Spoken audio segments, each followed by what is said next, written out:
अस्सलामु अलैकुम वरहमतुल्लाहि वबरकातुहू। नहमदुहु व नुसल्ली अला रसूलिहिल करीम, अम्मा बाद।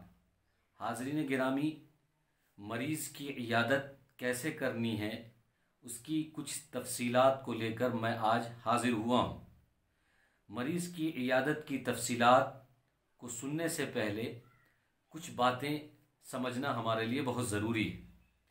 हमारे माशरे में बहुत सारे अहबाब ऐसे हैं जो मरीज़ की इयादत करते ही नहीं, यानी ना उनको कोई शौक़ है, ना वो इस बारे में सोचते हैं कि कौन मर रहा है, कौन जी रहा है, कौन बीमार है, कौन सेहतमंद है। उनको बस अपनी से मतलब है। ना वो पड़ोस की इयादत करते हैं, ना अपने दोस्त अहबाब की, ना रिश्तेदार की इयादत करते हैं। हालांकि ऐसे लोगों को समझना चाहिए कि मरीज़ की इयादत करना ये एक इस्लामी हक़ है और एक मुसलमानों का हक़ है। बाज़ाब्ता मुत्तफ़क़ अलैह रिवायत है, बुखारी और मुस्लिम के अंदर रिवायत मौजूद है कि मरीज़ की इयादत करना एक मुसलमान का हक़ है और मुसलमान के ज़िम्मे है। हक़्क़ुल मुस्लिमी अलल मुस्लिमी खम्स, कि एक मुसलमान का दूसरे मुसलमान पर 5 हक़ है। उसमें से रद्दुस्सलाम, सलाम का जवाब देना, व इयादतुल मरीज़, और मरीज़ की इयादत करना, व तशमीतुल आतिश, और छींकने वाले का जवाब देना यरहमुकल्लाह से, और इजाबतुद दावा, दावत कबूल करना, वत्तिबाउल जनाइज़, और जनाजे में शरीक होना, जनाजे के पीछे चलना, ये सब मुसलमान का हक़ है। तो उसमें एक हक़ है इयादतुल मरीज़, मरीज़ की इयादत करना। इसलिए वो अहबाब जो मरीज़ की इयादत नहीं करते, ना अपने पड़ोस की और ना अपने रिश्तेदार की, वो लोग गलत करते हैं और एक हक़ को ज़ाय करते हैं। इसके बारे में कल क़यामत के दिन सवाल होगा। हदीस के अंदर आता है, तिर्मिज़ी की रिवायत है कि जो शख्स मरीज़ की इयादत के लिए सुबह को निकलता है, शाम तक 70,000 फरिश्ते उसके लिए दुआए रहमत और दुआए मग़फ़िरत करते रहते हैं। यह तिर्मिज़ी की रिवायत है। ये कितनी बड़ी जो है फ़जीलत की बात है, लेकिन हम इस फ़जीलत को जो है अपनी अनानियत में और अपने काम धंधे में और अपनी मसरूफ़ियत में छोड़ देते हैं। हम कहते हैं कि हम बहुत बिज़ी हैं और हमारा शेड्यूल बहुत बिज़ी है, इसलिए ना हम पड़ोस मरीज़ की इयादत करते हैं, ना रिश्तेदार मरीज़ की इयादत करते हैं। हम सबको करना चाहिए। दूसरा जो सबसे बड़ा अलमिया ये है कि जो अहबाब दीनदार समझे जाते हैं, वो जो मरीज़ की इयादत करते हैं या उसको हक़ समझते हैं और मरीज़ की जो इयादत करने जाते हैं, तो उनको उसूल और ज़ाब्ता और कानून नहीं मालूम।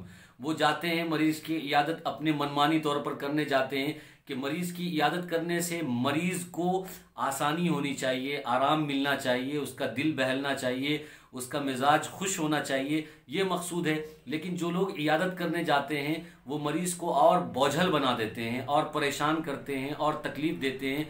मरीज़ ये समझता है कि कितनी जल्दी ये आदमी यहाँ से चला जाए तो बेहतर है। तो ये तरीक़ा भी सही नहीं है। इसलिए हम सबको मरीज़ की इयादत करने का तरीक़ा और सलीक़ा सीखना चाहिए। हदीस के अंदर आता है, बुखारी और मुस्लिम की रिवायत है कि अल्लाह के नबी सल्लल्लाहु अलैहि वसल्लम जब मरीज़ की इयादत करने जाते थे तो अपने दाहिने हाथ से मरीज़ को छूते थे और दुआ पढ़ते थे, अल्लाहुम्मा रब्बन नासी अज़हिबिल बअसा इश्फ़िही व अंत शाफ़ी ला शिफ़ा इल्ला शिफ़ाउका शिफ़ाअन ला युगादिरु सक़मा। जिसका तर्जुमा यह है कि ए अल्लाह, तमाम लोगों का रब, लोगों का ए खुदा जो कि तमाम लोगों का रब है और तमाम लोगों की परेशानी और तकलीफ़ को दूर करने वाला रब, आप इसको शिफा दीजिए और आप ही शिफा देने वाले हैं और आप ऐसे शिफा देने वाले हैं कि किसी बीमार की बीमारी बाकी नहीं रहेगी। इसी तरीके से मरीज़ की इयादत का तरीक़ा और सलीक़ा हज़रत अब्दुल्लाह इब्न अब्बास रज़ियल्लाहु ताला अन्हु से रिवायत है। वो फरमाते हैं कि ये रिवायत मौजूद है मिशकातुल मसाबीह के अंदर। वो फरमाते हैं कि मरीज़ के पास कम से कम वक्त बैठा जाए, ज़्यादा देर मरीज़ के पास न बैठा जाए, जो है बहुत कम वक्त पर वापस हो जाया जाए। ये जो है मिशकातुल मसाबीह की रिवायत है। इसी तरीके से एक रिवायत के अंदर आता है जो बैहक़ी की और मिशकात की रिवायत है कि हज़रत सईद बिन मुसय्यब रहमतुल्लाह अलैह फरमाते हैं कि सबसे बेहतरीन और अफजल तरीन इबादत यह है कि मरीज़ की मिजाज पुरसी करने वाले, इयादत करने वाले लोग जाएं और जल्दी से वापस हो जाएं, वहाँ पर लंबे वक्त तक ना बैठें कि मरीज़ को बोझ लगे और मरीज़ जो है तकलीफ़ महसूस करे, या यहाँ वहाँ की ईरान तुरान की बातें, किस्सा कहानी, इधर उधर की बातें ना करे जिससे मरीज़ को की तकलीफ़ और बढ़े।